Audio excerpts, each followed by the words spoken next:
The town of Friloda, tucked between fading factories and long, empty highways, was not known for romance.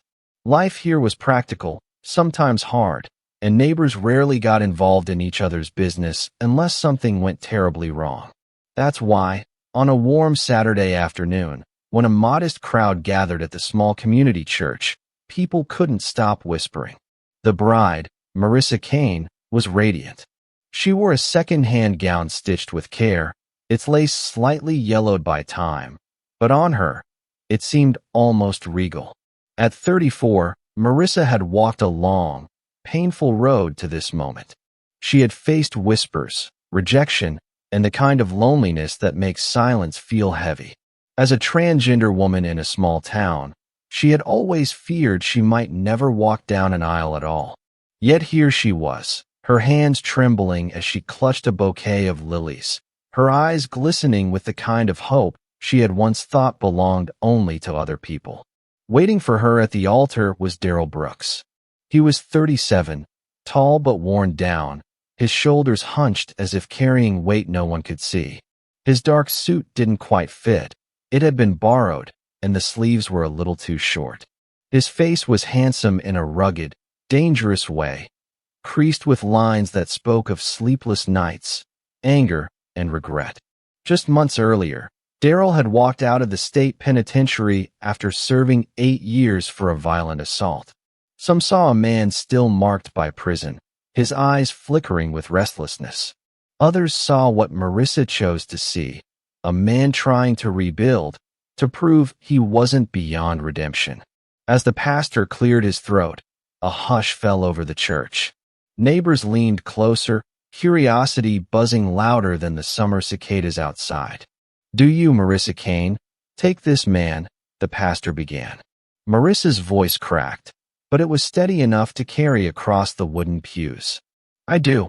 When Daryl answered, his tone was rough, gravelly, as though the words weren't used to leaving his mouth.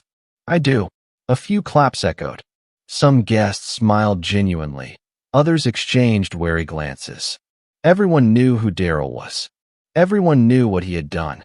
Yet everyone also knew how much Marissa wanted this moment, how desperately she had defended him when the whispers started. Earlier that week, over coffee at her best friend Chandra's kitchen table, Marissa had faced the question head-on. "Girl, are you sure about this?" Chandra had asked, stirring sugar into her mug. "He just got out. People don't change overnight." Marissa had clasped her hands together, her eyes glowing with conviction. "Sean, people only change when someone believes they can. No one believed in me for years, and look where I am now. I won't let him be defined by his worst mistake. Not if he loves me the way he says he does." Chandra had sighed, shaking her head. "I just don't want to see you hurt." Those words echoed faintly in Marissa's heart as she and Daryl kissed for the first time as husband and wife. The applause was louder now, bouncing off the old church walls. The pastor smiled. For one brief, fragile moment, everything felt possible. The reception that followed was small, more potluck than banquet. Tables groaned under store-bought sheet cakes, fried chicken, and potato salad. Children ran across the churchyard, while grown-ups raised plastic cups of sweet tea and toasts. Marissa laughed, her cheeks glowing as friends hugged her tight. She leaned into Daryl's side, clutching his arm as if it anchored her. "See?" she whispered to him when no one else could hear. "We made it. This is our new beginning." Daryl managed a faint smile, but his eyes scanned the yard, distant and distracted. He had been free only a short while, and the world outside prison still felt like a place he didn't entirely trust. Every sound was sharper, every glance from strangers heavier. Yet when he looked down at Marissa, her wide smile softened him. He pressed his lips against her temple and murmured, "Yeah, our beginning." Still, not everyone celebrated. An older couple at the edge of the crowd muttered under their breath. A few young men leaned against a fence, smirking, whispering words Marissa couldn't hear but felt all the same. She ignored them, holding tighter to Daryl. As the sun dipped low, turning the sky orange and pink, The newlyweds slipped away. Marissa, flushed with happiness, waved to her friends, promising to call soon. Daryl, quiet, kept his hand firm on her back as they walked to the car. To most, the day would be remembered as an unlikely but tender wedding, the kind that sparks gossip but also admiration. To Marissa, it was the realization of a dream she thought might never come true. To Daryl, it was something else entirely, a fragile step into a future he wasn't sure he could control. The town of Friloda went to sleep that night buzzing with talk. Some said love had conquered the odds. Others said danger lurked behind that borrowed suit and forced smile. But no one could have predicted just how quickly the whispers would turn into gasps, or how soon the church bells would toll again, not for a wedding, but for a funeral. The morning after the wedding, sunlight poured through the blinds of the small, worn-down apartment Marissa and Daryl now called home. It wasn't much, just 2 rooms, faded carpet, and a kitchen that smelled faintly of old grease. But to Marissa, it felt like a palace. She hummed softly as she made breakfast, flipping pancakes while Daryl sat at the table, staring into a steaming cup of coffee. She turned, smiling. It's not much, but it's ours. A fresh start. Daryl gave a tight nod. Yeah, fresh. His voice was flat, as though the word weighed heavy on his tongue. Marissa walked over, pressing a kiss to his cheek. We'll make it better together. You'll see. For a moment, he softened. His hand brushed hers, and she caught a glimpse of the man she wanted so badly to believe in. But then his eyes clouded, drifting toward the peeling paint on the wall. He pulled away. By the second day, the glow of the wedding had already begun to dim. Daryl was restless, pacing the apartment like a caged animal. He smoked out on the balcony, staring at the street below, as if searching for something he couldn't name. Do you want to go out? Marissa suggested gently. We could walk by the park. Or maybe visit Chandra. She's been asking about us. Daryl shook his head, his jaw tight. Too many people. Too many eyes. You don't get it. Marissa placed a hand on his arm. I do get it. I know it's hard coming back. But you're not in there anymore. You're free. He turned sharply, his eyes flashing. Free? You think I'm free? You don't know what it's like to wake up every day wondering if someone's going to put a shank in your ribs. You don't know what it's like to live with men who'll kill you just for breathing wrong. The words hung heavy in the air. Marissa swallowed, her voice trembling but steady. You're right. I don't know. But I know what it's like to be judged, to be hated for who you are. We both survived things most people couldn't. That's why we belong together. For a beat, silence fell between them. Daryl looked at her, his chest rising and falling with ragged breaths. Then he muttered, almost reluctantly, maybe. That night, the neighbors heard the first fight.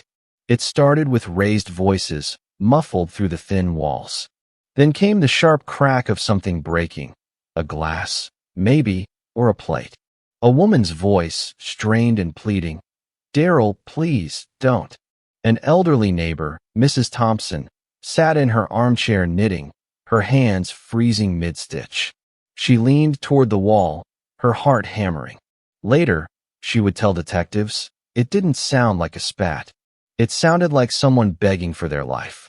Inside the apartment, Marissa's heart pounded as she faced Daryl. His fists were clenched, his face twisted with a fury she hadn't seen before. You think I don't hear them? He shouted. The whispers. The snickers when we walk past. They're laughing at me because of you. Tears filled Marissa's eyes. No, they're not. They don't know us. And even if they did, it doesn't matter. What matters is us. You promised me. His hand slammed against the wall inches from her face. She flinched, her breath catching. His eyes burned, wild and restless. But then something flickered, a hint of shame, maybe fear. He pulled back, storming into the kitchen. Marissa stood frozen, her body trembling. She wanted to believe this was just an outburst, a man adjusting to freedom, to love, to trust. She wanted to believe it would get better. She whispered to herself, barely audible. Everyone deserves a second chance.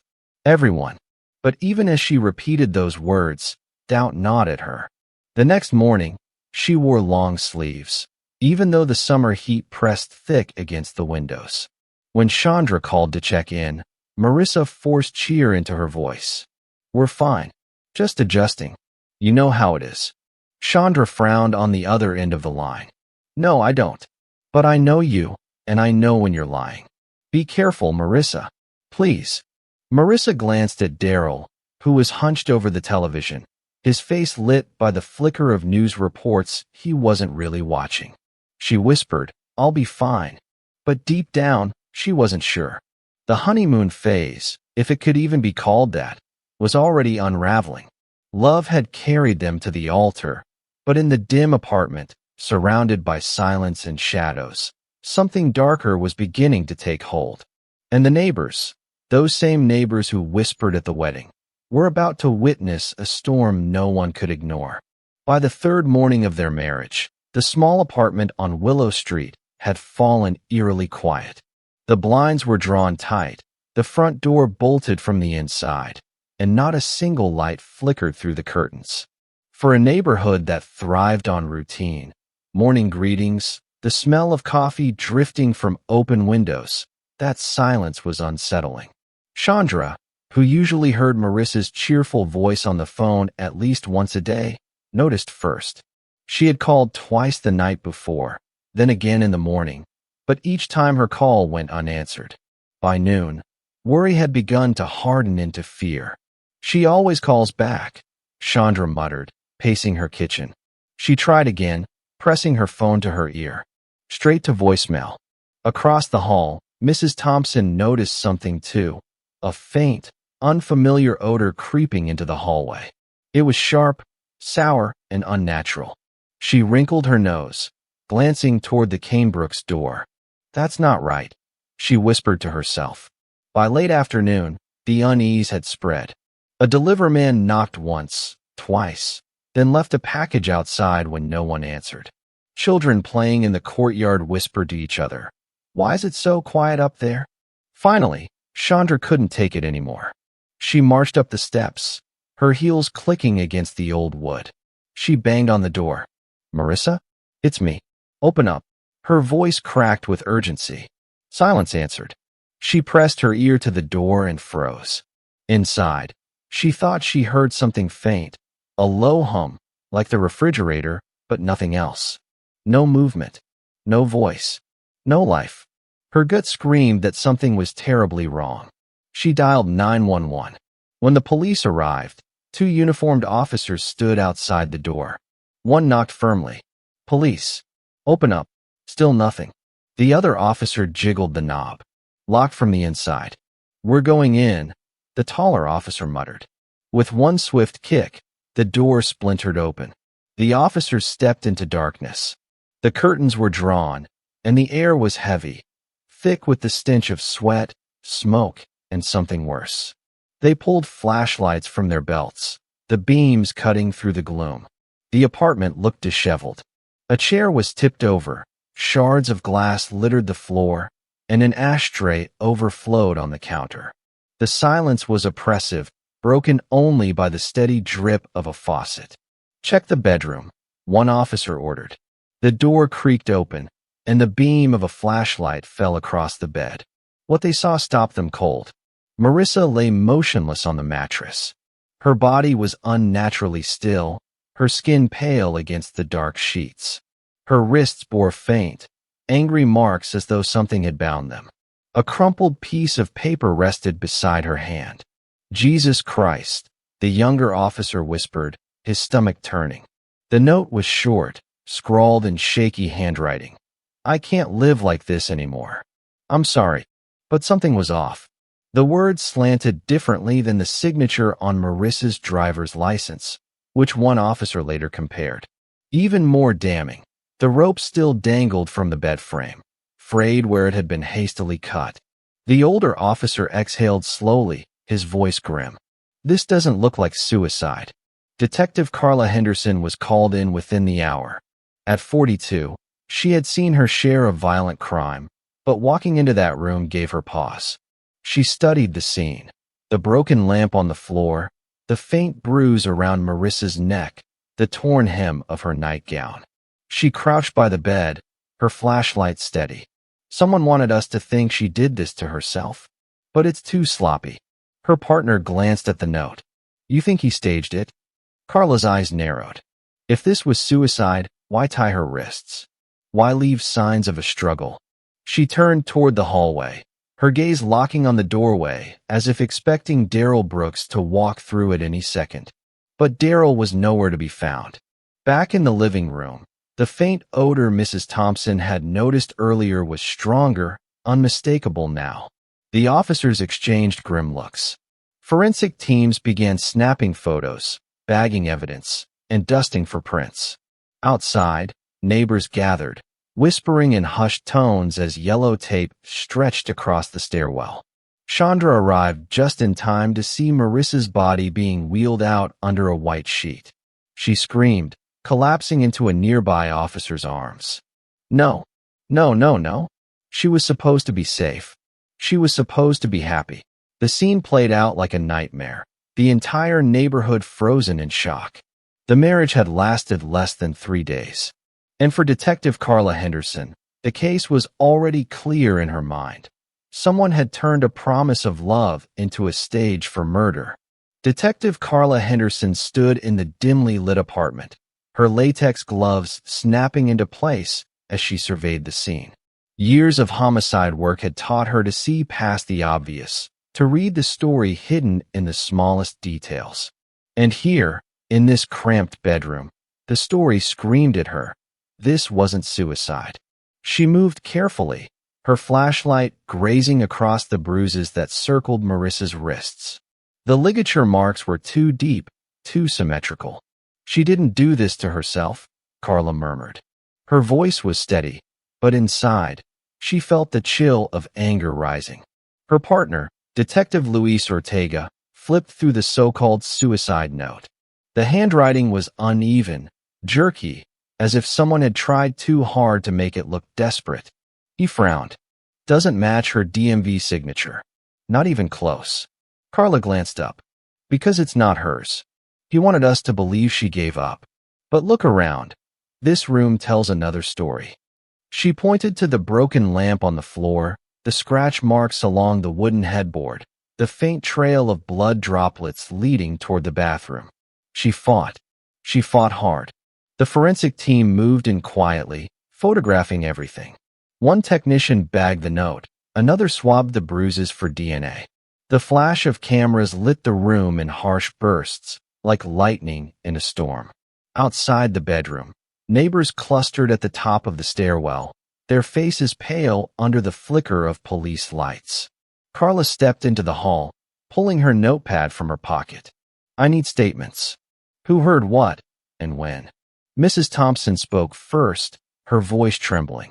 I heard shouting. The night before last. Then a crash, like glass breaking. And then... She hesitated, clutching the railing as tears welled in her eyes. Then I heard her. She was begging. She said, "Please, don't." Carla's jaw tightened. You're sure about that? Those words. The older woman nodded, her knuckles white around her knitting bag. Chandra stepped forward, her eyes red and swollen. She told me she was fine. She lied to me. I should have come sooner. Her voice cracked. She wanted this to work so badly. She believed in him. Carla laid a hand on her shoulder, firm but compassionate. This isn't on you. If anyone's to blame, it's the person who did this. Back inside, Ortega was on the phone with the parole office. His expression darkened as he hung up. Daryl Brooks hasn't checked in for 2 days. Missed both mandatory meetings. Carla exhaled sharply. So he vanishes, and she winds up dead. That's not coincidence. They searched the apartment for signs of him.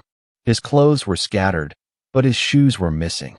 The cheap duffel bag he'd carried out of prison wasn't there either. It looked like he had packed up and left in a hurry. On the kitchen counter, Carla noticed a half-empty bottle of bourbon and a crushed cigarette pack. She picked up the lighter beside it, squinting. Burn marks on the table. He was agitated. Couldn't sit still. Ortega glanced toward the door. If he's running, he won't get far. Guy like that sticks out. Carla wasn't so sure. She knew men like Daryl. Cunning when cornered, dangerous when desperate. He had nothing to lose, and that made him lethal. Back at the precinct later that night, Carla spread the photos across the conference table. Marissa's lifeless form stared back at her from glossy prints, the bruises glaring like unanswered questions. Carla rubbed her temples. She believed in him. She thought she could save him. Ortega leaned back in his chair. Or maybe he couldn't stand the weight of her truth. Maybe he found out something he didn't want to know. Carla shot him a sharp look. I don't care what he found out. You don't tie a woman down and strangle the life out of her because you don't like what she tells you. That's murder. The room fell silent, the only sound the hum of the fluorescent lights overhead. Later that evening, the detectives returned to the apartment complex with a warrant, canvassing for more witnesses. A young man in a hoodie shuffled nervously at the edge of the courtyard. Carla approached him. You live here? He nodded. Yeah. Apartment 3B. Did you see anything unusual the past few nights?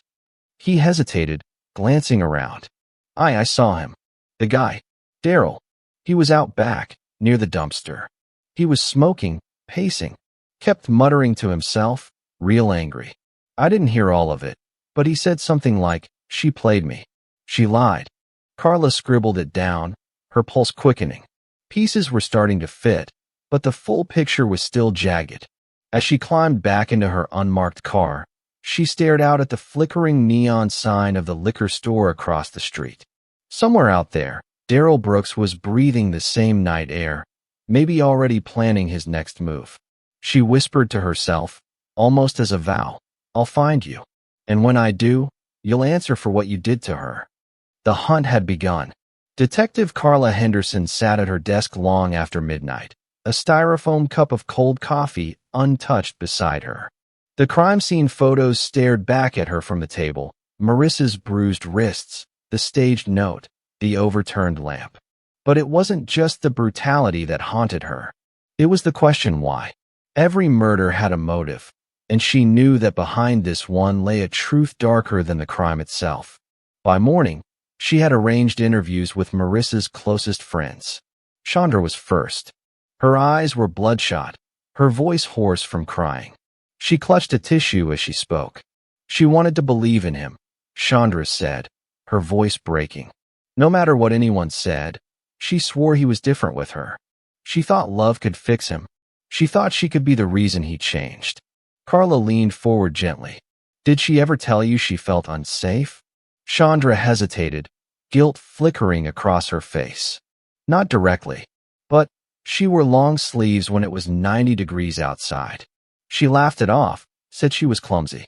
But I knew better. Her voice cracked. I didn't want to push her away. Carla made a note. Victims often masked the abuse, protecting the abuser even while they suffered. It was a painful pattern she had seen too many times. Later that afternoon, Carla visited Marissa's mother, Mrs. Kane, in a modest home filled with family photos. The older woman's face was etched with sorrow, her hands trembling as she held a framed picture of Marissa as a child. She always wanted to be loved, Mrs. Kane whispered. She fought so hard just to be herself. People didn't understand. Some didn't even try. But she never stopped hoping someone would see her for who she truly was. Carla's voice was soft. Did she ever talk about Daryl? About their marriage?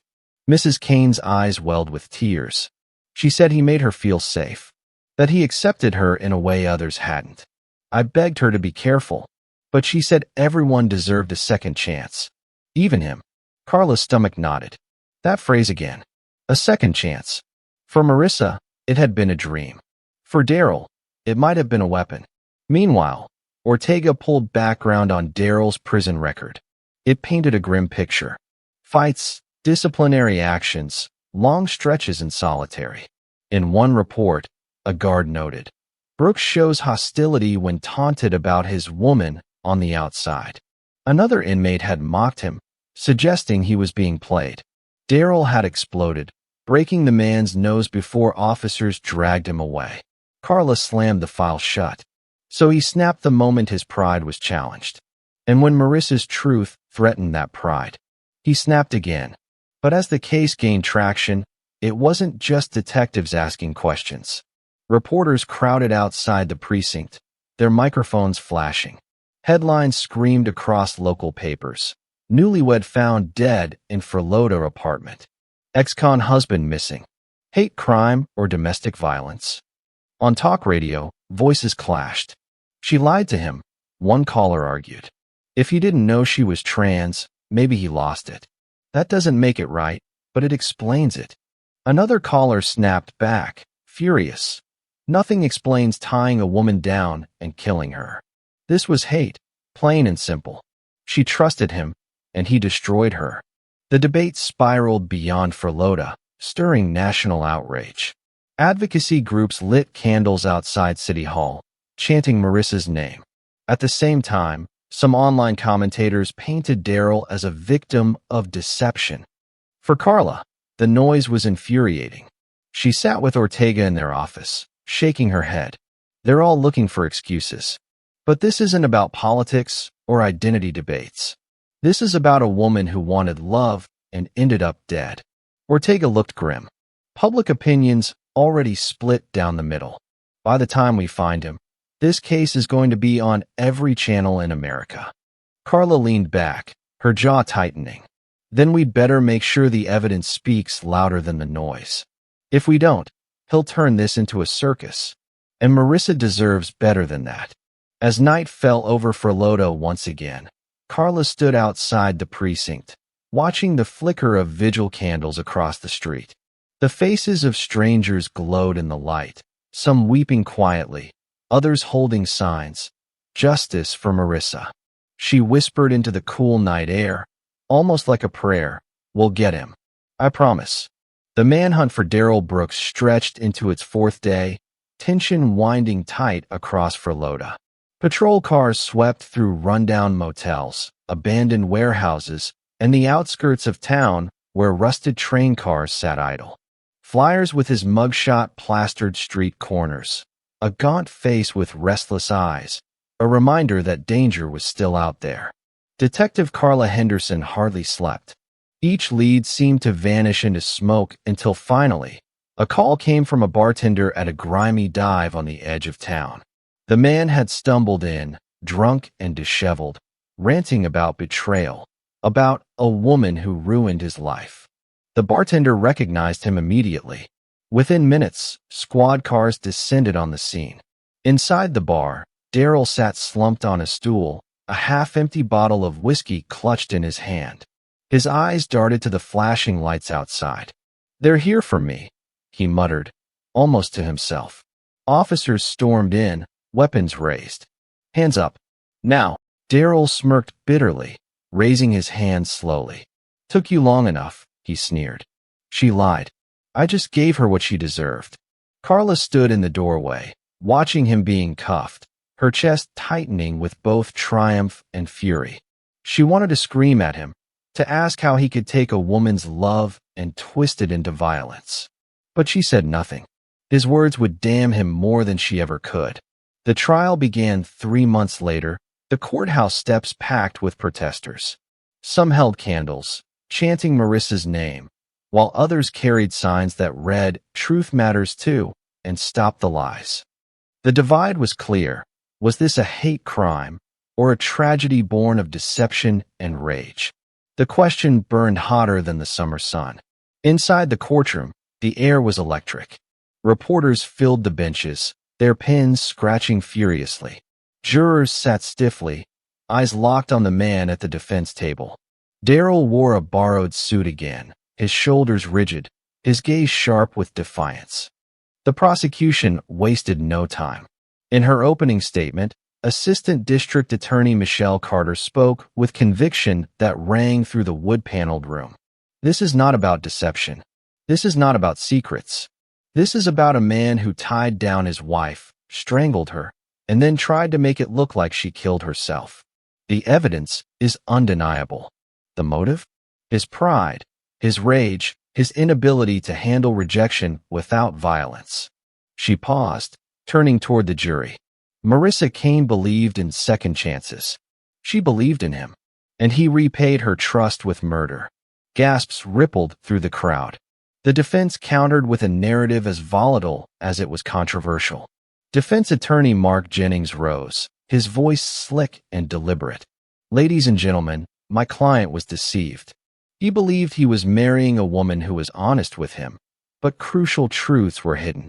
When he discovered this deception, he reacted, not rationally, not justifiably, but as a man pushed past the breaking point. What happened was a tragedy, yes, but not premeditated murder." Daryl's family nodded vigorously from the back row, while Marissa's friends shifted uncomfortably, some shaking their heads in disgust. Witnesses took the stand one by one. Mrs. Thompson, the elderly neighbor, testified with trembling hands. "I heard her begging," she said softly. "She said, 'Please, don't.' That wasn't suicide. That was someone fighting for their life." Chandra followed, her voice thick with grief. "She believed in him. Even when I begged her to be careful, she defended him. She said he was different with her." She glanced at Daryl, her eyes burning with rage. "She trusted you, and you killed her." The defense grilled her harshly. "Isn't it true she never told you she was afraid for her life?" "She didn't have to," Chandra snapped. "I could see it in her eyes." The most powerful testimony came from the forensic expert. Projecting photos of Marissa's injuries, he pointed to the ligature marks, the scratches on her arms, the broken lamp. "This is consistent with restraint and struggle. It is not consistent with voluntary self-harm." The note left at the scene was written by someone else. The jury flinched at the images, the truth sinking deeper with every word. Still, the defense pressed on.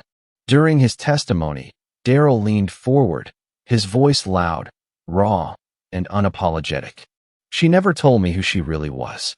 Everyone laughed behind my back, called me names. You don't know what that's like. I loved her, but she lied. She lied about everything." The courtroom erupted in murmurs, some jurors shifting uncomfortably, others staring at him with cold disdain. The judge pounded his gavel for silence. The prosecutor rose, her eyes flashing. "Mr. Brooks, even if what you say were true, do you believe that gave you the right to tie her down and kill her?" Daryl sneered. "She left me no choice." The words hung in the air like poison. Gasps echoed through the room, and one juror visibly shuddered. A hush fell over the courtroom, but before the judge could call order, Daryl leaned forward again, his eyes narrowing on Marissa's mother in the front row. "You sit there crying like she was some saint," he snarled, his voice sharp enough to slice through the silence. "But she lied to me every single day. She put on that dress, that smile, and let me be the fool. And you," he pointed, his cuffed hands trembling with rage, "you raised her to believe she could hide the truth and still be loved." Mrs. Kane broke down, burying her face in Chandra's shoulder, her sobs echoing through the chamber. Chandra, shaking with fury, shot to her feet. "She loved you," she cried. "She gave you everything. And you killed her because you couldn't stand your own shame." The deputies rushed to push her back down, but the damage was done. The jury stared at Daryl with a mixture of horror and disgust. His words had pierced through every excuse his attorney had tried to build, exposing not a man betrayed, but a man consumed by pride and cruelty. The prosecutor seized the moment, her voice steady, cutting through the chaos. "Ladies and gentlemen of the jury, there it is. Not remorse, not regret, just blame, venom, and hatred. He has no respect for the dead, no compassion for the living, and no understanding of love. That is not the voice of a man wronged. That is the voice of a murderer." The judge's gavel thundered, demanding order. But the courtroom no longer needed convincing. In that moment, the truth of Daryl Brooks was laid bare, undeniable and damning. In that moment, Carla, seated behind the prosecution, knew the jury had seen enough. The arrogance, the lack of remorse, it spoke louder than any piece of evidence. The trial stretched for 2 long weeks, every day more intense than the last. Advocacy groups filled the sidewalks outside, candles flickering at night, chants rising into the sky. The case had become more than a trial. It was a mirror held up to a divided society. And as closing arguments loomed, the weight of Marissa's story hung over everyone. She had wanted nothing more than to love and be loved. Instead, her name became a battlefield where pride, prejudice, and justice collided. When the prosecution rose for their final words, the courtroom fell into silence. Every breath, every heartbeat seemed to wait for the reckoning to come. The jury deliberated for 12 long hours. The courthouse lights glowed late into the night, and families of both Marissa and Daryl sat in separate corners of the waiting area, barely glancing at one another. Outside, crowds still gathered, candles flickering, chants rising into the humid summer air. Justice for Marissa. Detective Carla Henderson sat on a bench near the jury room door, arms folded, her eyes heavy with exhaustion but fixed with resolve. She had been through trials before, but this one felt heavier, more personal. She had watched Marissa's life picked apart on the stand, her identity debated like evidence. She had seen Daryl sneer at questions, his arrogance on display for 12 strangers to judge. And now, everything rested on those strangers' hands. Finally, near dawn, the bailiff appeared. "We have a verdict." The courtroom filled quickly, the air charged with nervous energy. The judge entered, his expression solemn. Reporters gripped their pens. Marissa's mother clutched Chandra's hand so tightly her knuckles turned white. Daryl sat rigid at the defense table, jaw clenched, his eyes flicking toward the jury box with a mixture of defiance and fear. The foreman rose, holding the slip of paper that would seal his fate. On the charge of second-degree murder, the foreman read, his voice steady. "We, the jury, find the defendant, Daryl Brooks, guilty." The words slammed into the room like a thunderclap. Gasps and cries erupted. Marissa's mother collapsed against Chandra, sobbing into her shoulder. Across the aisle, Daryl's sister screamed, "No, he didn't mean to. He's not a killer." Her voice was drowned out by the cheers and tears of Marissa's supporters. Daryl himself sat stone-faced, lips pressed tight, as though the verdict hadn't touched him. Then slowly, his expression twisted into rage. "This is a joke," he spat, rising to his feet as deputies moved in. "She lied to me. She made a fool of me. You don't get it." The judge banged his gavel. "Order. Order in the court." The deputies grabbed Daryl by the arms, forcing him back down. But the damage was done. The jury had seen his lack of remorse, the venom in his words. He had confirmed exactly what they believed. This wasn't a man who had lost control. This was a man who believed he had the right to destroy a woman's life because his pride had been wounded. Carla exhaled slowly, her shoulders dropping for the first time in weeks. Justice, at least in part, had been delivered. But even as she watched Daryl being led away in shackles, she couldn't shake the weight in her chest. Nothing could bring Marissa back. No verdict could erase the pain of those who loved her. Sentencing came weeks later. The judge's words were sharp, unwavering. "You, Daryl Brooks, took the life of a woman who loved you, who believed in you. You showed no remorse, no compassion, only contempt. For that, you will spend the rest of your natural life behind bars." The gavel fell. Life without parole. Outside the courthouse, the crowd erupted, candles lifted high into the morning sun. Some wept with relief, others with lingering sorrow. News cameras captured every face, every chant. Her name was Marissa. "Say her name." Chandra stood at the courthouse steps, speaking softly to a reporter.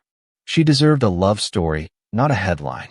"I just hope people remember her for the joy she brought, not the way she left this world." Inside, Carla lingered in the empty courtroom, staring at the jury box. She could still hear Marissa's mother's sobs, still see the photos of a woman who had wanted nothing more than a second chance at love. Carla whispered under her breath, "At least you were heard, Marissa. At least the truth came out." But she also knew the case would echo far beyond Friloda. For some, the trial was a victory for justice. For others, it was fuel for bitter debate. And for Carla, it was a reminder that behind every headline was a life too fragile to be reduced to arguments and statistics. As the courthouse emptied, the town of Friloda tried to settle back into routine.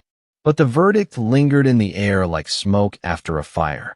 The people had witnessed more than a crime. They had seen the cost of love misplaced, trust betrayed, and identity weaponized. And though the jury had spoken, the questions the case raised about prejudice, about pride, about the boundaries of forgiveness were far from answered. The verdict might have closed the courtroom chapter, but outside, the story was only beginning. In the weeks that followed, Marissa Kane's name spread far beyond the town limits of Friloda. News networks replayed the trial highlights on loop.